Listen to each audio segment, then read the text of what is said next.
Quick update on the interior. Got all the wire harnesses run down the jam there, and up there I got both of them run. I got all the interior panels back on. Since I realized how to get the back seat belts in, I can just fish my hand up that hole back here in the corner. So everything's back together as far as that goes. I don't know if I even told you before, but this vacuum ball for the recirc door and all that shit was gone. So all that came out of Rusty. We got all the correct bolts that hold or screws rather, that hold the kick panel on. Those are the hex ones. The earlier models used the chrome screws with the washer, which that's what they had put in here. So I put the correct bolts in there.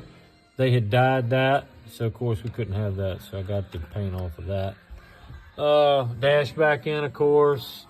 Fresh screws. Holding the dash on, of course. Of course, the new trim and the vents and all. And then, man, that right there turned out fucking sweet. I mean, it pretty much looks brand fucking new.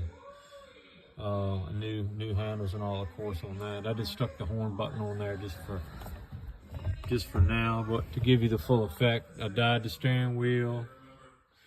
The fresh button will really set that off, but got all that back together. I got the tilt lever out of Rusty. It didn't look like it was going to be good, but obviously it did.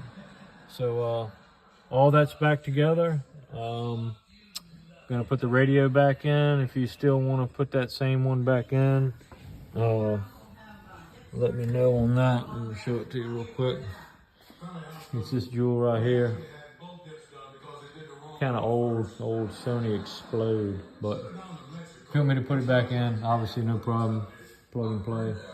And after whatever the radio situation ends up being, after that's done, I can put this long piece of ductwork in, and that should wrap up the whole dash part. Steering column's done, LED bulbs everywhere, HVAC controls, trim, everything's clean behind there. So yeah, that should pretty much take care of the interior. I just got the interior door handles today, so they're on there. So I'll be putting the front panels on tomorrow, but I want to test run the windows and make sure they're not going to need any kind of adjustments.